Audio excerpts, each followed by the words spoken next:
नमस्कार दोस्तों, स्वागत है आपका अशोका द एग्ज़ाम गुरु के यूट्यूब चैनल पर। जैसा कि आप जानते हैं कि मैथ और रीजनिंग की क्लासेस आपको डेली प्रोवाइड हो रही हैं। इसी क्रम में आज से हम हिंदी की क्लासेस स्टार्ट करने जा रहे हैं, जो आपको विभिन्न कंपटीशन एग्जाम जैसे यूपी पुलिस, यूपी एसआई या यूपी टेट, सुपर टेट में जितने भी हिंदी से क्वेश्चंस बनते हैं उनके बारे में हम आज चर्चा करेंगे। और क्या सिलेबस रहता है, इसमें कौन से टॉपिक से कितने क्वेश्चंस पूछे जाते हैं, इन सब पे आज हम चर्चा करेंगे। और इसी के क्रम में हम आगे आपको फर्स्ट टॉपिक की वीडियो प्रोवाइड कराएंगे, जिससे इसी क्रम में सारे आपके टॉपिक कवर कराते हुए चले जाएंगे आपके यूट्यूब के माध्यम से। ठीक है, तो आप सबसे पहले हम जानेंगे कि हिंदी के विषय में आपको किस एग्ज़ाम के लिए कौन कौन से टॉपिक पढ़ने हैं और कौन कौन से टॉपिक से कितने कितने क्वेश्चन बनते हैं।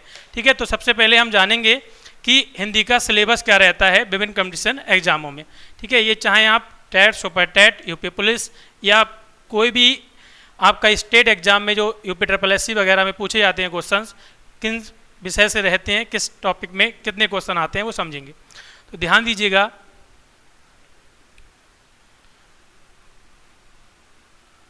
हिंदी पाठ्यक्रम की बात कर रहे होंगे हम। तो सबसे पहला बात करेंगे हम वर्णमाला की। वर्णमाला टॉपिक सबसे ज़्यादा इम्पॉर्टेंट है, क्योंकि हर एक एग्ज़ाम में इससे क्वेश्चन देखने को मिलते ही हैं। ठीक है, तो इसको बहुत ध्यान से पढ़िएगा और समझिएगा। इसी के बाद हिंदी वर्णमाला से रिलेटेड एक टॉपिक है आपका हिंदी शब्दकोश। हिंदी शब्दकोश, हिंदी शब्दकोश के अंतर्गत आप जानेंगे जो इंग्लिश में डिक्शनरी होती है और हिंदी की डिक्शनरी होती है उसके बारे में, क्योंकि हिंदी की और इंग्लिश की डिक्शनरी में बहुत डिफरेंस है। जो हम हिंदी की वर्णमाला पढ़ते हैं और हिंदी की शब्दकोश पढ़ते हैं उसमें बहुत ज़्यादा अंतर है। इसी के बाद तीसरे टॉपिक की बात करें तो हम पढ़ेंगे संधि। संधि के बाद समास, समास के बाद हम पढ़ रहे होंगे संज्ञा, सर्वनाम, क्रिया और विशेषण। संज्ञा, सर्वनाम, क्रिया और विशेषण। इसी क्रम में अगला टॉपिक होगा हमारा अव्यय। इसी क्रम में अगला हमारा जो पढ़ेंगे हम उपसर्ग प्रत्यय। उपसर्ग प्रत्यय, उपसर्ग प्रत्यय से हर एक एग्जाम में एक या दो क्वेश्चन मिलते ही मिलते हैं, चाहे वो कितना भी वेटेज हो उसमें एग्जाम में हिंदी के सिलेबस का। इसी प्रकार अगला हम पढ़ेंगे वाक्य और वाच्य। वाक्य और वाच्य के बाद हम पढ़ेंगे शब्द रचना। शब्द रचना, इसके बाद रस छंद अलंकार। रस छंद अलंकार। आगे इसी क्रम में हम जो टॉपिक होगा वो बुकैब का पोर्शन आएगा। बुकैब में आपका विलोम हो जाएगा, पर्यायवाची, पर्यायवाची, अनेकार्थी,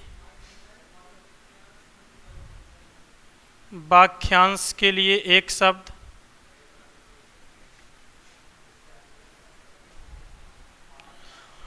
आगे इसी क्रम में 14वें नंबर पे आप विविध का पोर्शन पढ़ रहे होंगे। विविध के पोर्शन में आपके जितने भी रचनाएं हैं, जो कवि हैं हिंदी में, जो कवि हैं, लेखक हैं, उनकी रचनाएं, प्लस साथ ही साथ जितने भी हमारे हिंदी में सम्मेलन हुए हैं, जितने हिंदी में पुरस्कार हैं, सम्मान हैं, उनके रिलेटिव हम सारी चीज़ें यहाँ से जानेंगे।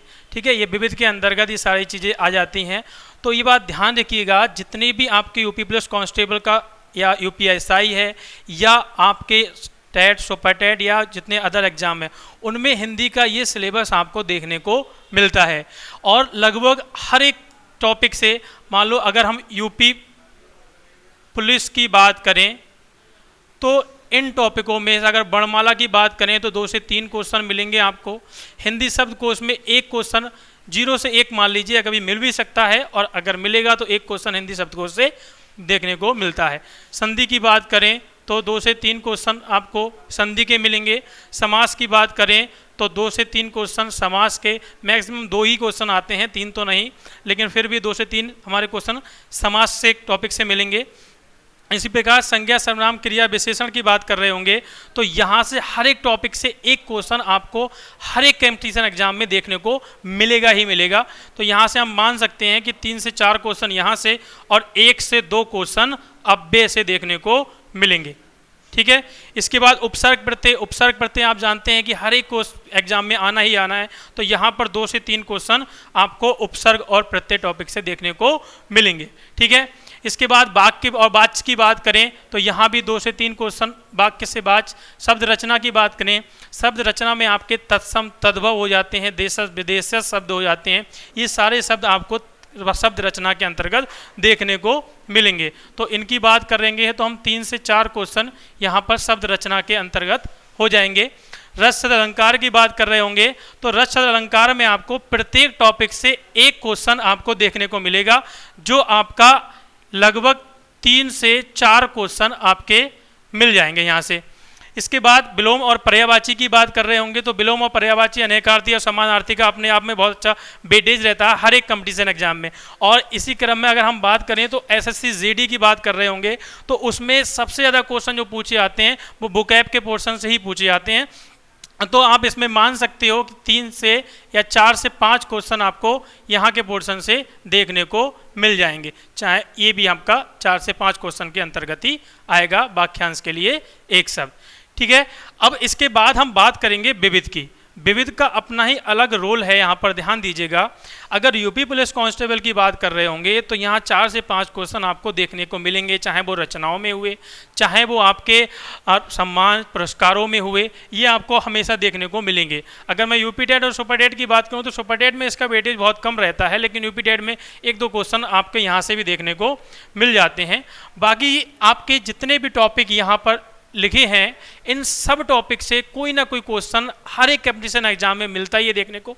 तो ये बात आपको कोई भी टॉपिक ऐसा नहीं समझना कि हम इसको छोड़ दें या इससे हमें क्वेश्चन नहीं मिलेंगे, तो ऐसा कोई टॉपिक नहीं होगा जिससे आपको क्वेश्चन ना मिले। हर एक टॉपिक से कोई ना कोई क्वेश्चन देखने को मिलेगा ही मिलेगा, इसलिए पूरे पाठ्यक्रम को आपको कवर करते हुए चलना है। तो अगला जो हमारा इसी क्रम में जो हम आपको ये टॉपिक पढ़ाएंगे, जो सबसे पहला होगा वो वर्णमाला होगा। तो ये आज हमारे पाठ्यक्रम की चर्चा होती है। इसके बाद हम जो पहला टॉपिक आपको पढ़ाएंगे वर्णमाला, तो आपको जो भी दिक्कत या परेशानी आए उसमें तो आप कमेंट के माध्यम से इसमें पूछ सकते हैं। बाकी आज के लिए इतना, बाकी नेक्स्ट अगले क्लास में स्टार्ट करेंगे। धन्यवाद।